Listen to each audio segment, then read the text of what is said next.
Welcome to Backstage with Richard Ridge. My guest is one of the entertainment industry's newest rising young stars. You know her from such films as Wonderstruck and from the Quiet Place franchise. Well, now she's making her Broadway debut in Levi Holloway's new thriller, Grey House, directed by Joe Mantello. Please welcome Millicent Simmonds. Well, you are making your wonderful Broadway debut in Grey House. How excited are you? 1,000% excited, 100,000% excited. Has it been magical for you? Oh, it really is magical. It's a dream come true. I mean, and it's an amazing crew to work with, a cast to work with, working with Joe as a director. They're all so brilliant in their own ways and in their distinct ways. And you see the magic on stage. And performing on stage is so different than film. And I'm so glad I have this experience. When you first got the play and you read it, what made you say, yes, I have to do this? I mean, it's everything that I love. I mean, it's dark, it's humorous, and it's really brilliant. It's very clever writing. It's much more psychological. It's like a psychological thriller, which is sort of the genre I've been working in, it's in the past. So I had to say yes to this project. What was it like being in the rehearsal room, working with these actors and working with your director, Joe Mantello? I mean, from day one, Laurie Metcalf came in, in rehearsal. She already had memorized the whole script. Blew our mind. Everyone was so, inspired. We go, oh my gosh, we have a lot to catch up on to match her skill level. I mean, and we had a lot of, there are a lot of young talent. There's a lot of young talent on set. Joe's very understanding. He knows what we need. He really works with us as actors, as a director. He really understands what we need. And he also is gentle and compassionate, and it's been fun working with everyone.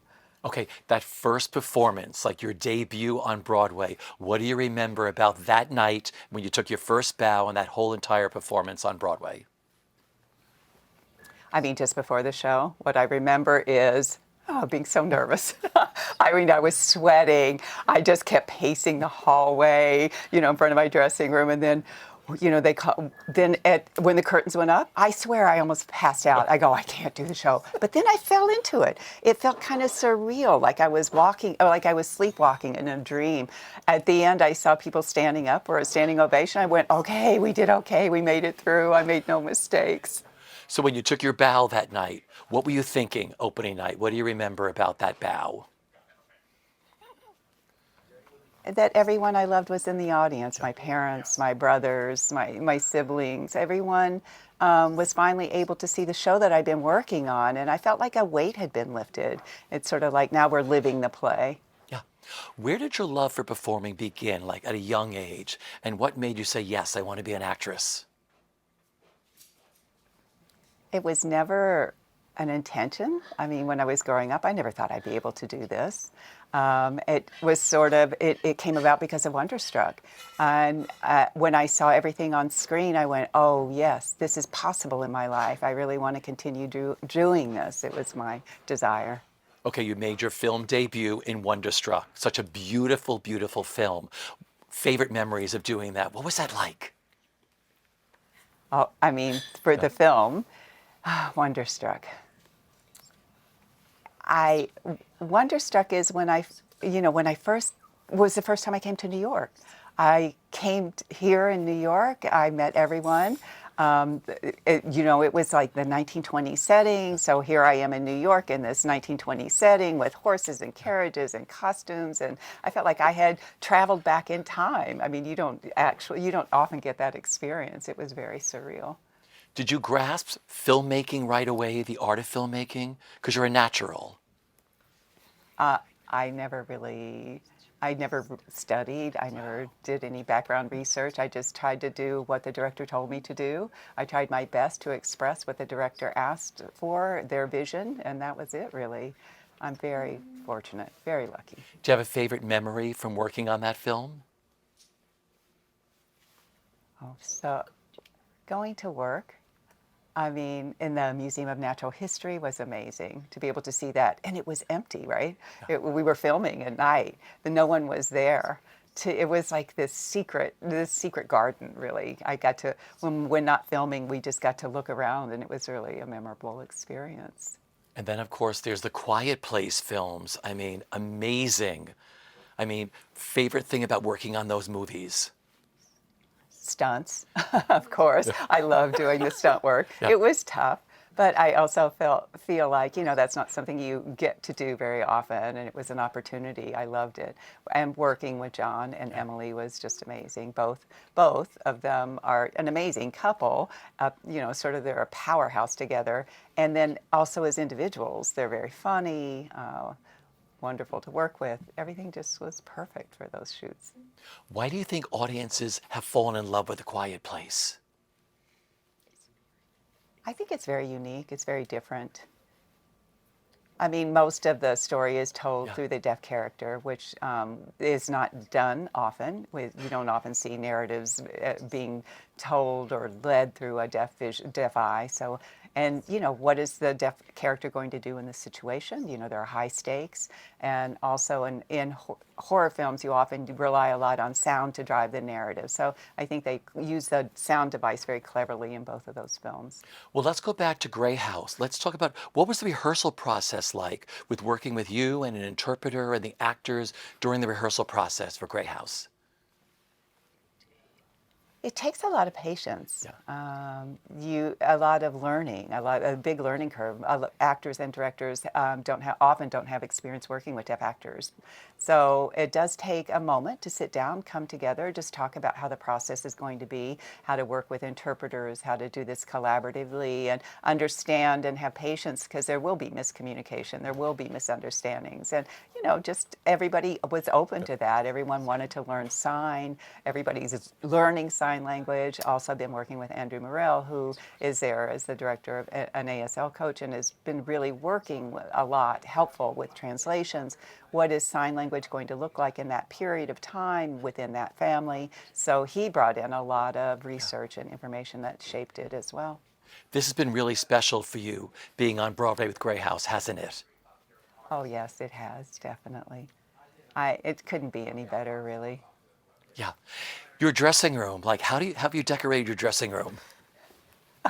I mean, I looked around. I wanted to see. I get memes. I draw memes. Post-it notes are covered on my door with different memes. And then on opening night, someone actually bought me a whole slew of Post-its and colored pens. So I plan to cover my door. Hopefully, it'll be covered by the time we close. And then I hope everyone can take their favorite meme from the door to take home at the end of the show. That is beautiful. Thank you. How early do you get to the theater? Like, what's your theater rituals like? Like, what's your day like leading up to a show? I love talking with people, actually. So it really makes me just sort of put away the stress and just be with everyone and catch up. Because I always worry. I overthink things. I get anxious. So I like the moments when I'm just with people sitting with me in the room. I love the hair and makeup people getting dressed. I drink a lot of, caffeine, I have to say, a lot of energy drinks. How early do you get to the theater? At least an hour before show. I like to be prepared. Yeah. So the first time you saw yourself done up as your character, what went through your mind when you saw yourself all done up in hair and makeup and the outfit? How lucky I am to be here right now in this place, in this moment in time. It just really didn't feel real. It still doesn't. I'm still trying to embrace each moment. The ability to walk on a Broadway stage and show Bernie. Let Bernie do her thing. Bernie's smart. She's patient. She's compassionate. What's the last thing you do before you hit the stage during a performance? What's the last thing you do before the curtain goes up? Okay, so me and some of the young talent on stage, we're always together. We do 10 push-ups together every time. Before a show, we go, okay, let's do our 10. Yeah. What's the scariest moment in the show for you? Like when it was all coming together, what was the scariest moment in the show for you? I think it was during, Show and Hell. It's very heavy, the game, right? It's very fast paced. The show builds up to it, but it's hard to catch up with all of the lines, with all the action. That's a heavy scene for me. That's a scary part of the show for an audience member to watch without Yes. giving anything away. But when that happens in the show, it's like, whoa, here we go, right? Yes, exactly. And just why do you think audiences are falling in love with Grey House? Again, I think it's very creepy. It's weird. But it doesn't have all the answers you want either. Yeah. You have to just go for the ride and see what the play offers you. And I think, I think it's also very innovative. There's a deaf character in it who gets a spotlight. I'm hoping that more people from the industry, both film and theater industry, will, be more open, will open their minds, be open to including more languages, not just ASL, but, to not be so limited in what's possible in entertainment. Because you're such an inspiration for so many people, what that means to you. Everything, really. Yeah. Because I didn't have that growing up. I mean, I have a lot of family support. Yeah. I had a good education in school, but I didn't see myself represented on television, a strong role model to look up to. I didn't. So, I mean, for me, it's really indescribable. I have no words to express it. People looking up to me in this way, Yeah. I mean, I'm just trying my best to fulfill the role. Yeah. Meeting the fans, like from the movies and for this show, what that means to you when they see themselves up there saying, oh my God, I'm being represented, what that honor means to you and what that means to you personally. Again, I just want to see more possibilities, including the inclusivity of more people, more communities. And nothing is limited. And I hope I'm inspiring people to have their dream. You can be on Broadway. If I can do it, you can do it. You can be in films, you can be an actor. Yeah. It's not an impossibility. What are you enjoying the most? I mean, Broadway is so special. I mean, there you are at that beautiful theater doing live theater, what that means to you.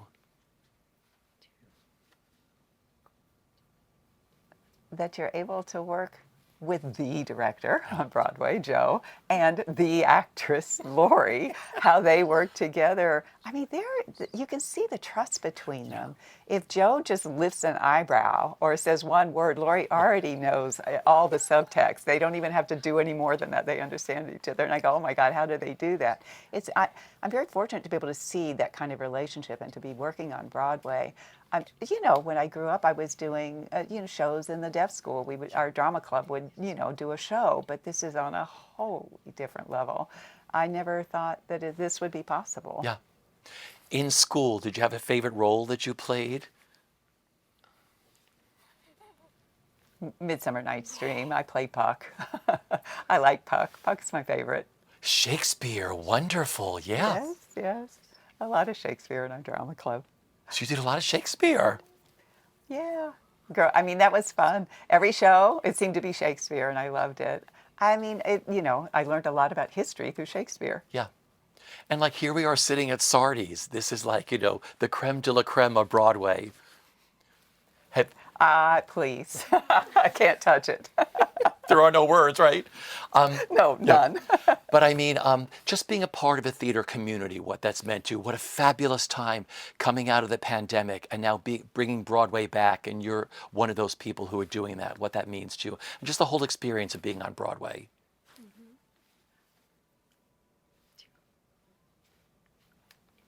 To be able to come back to work, Yeah. I mean, and to be on Broadway is, I mean, again, no words to describe the experience. It's been a dream, and I feel like, I shot for the moon and I hit it. Yeah. I got it. Thank you for doing what you do. Thank you so much for taking the time to talk with me today.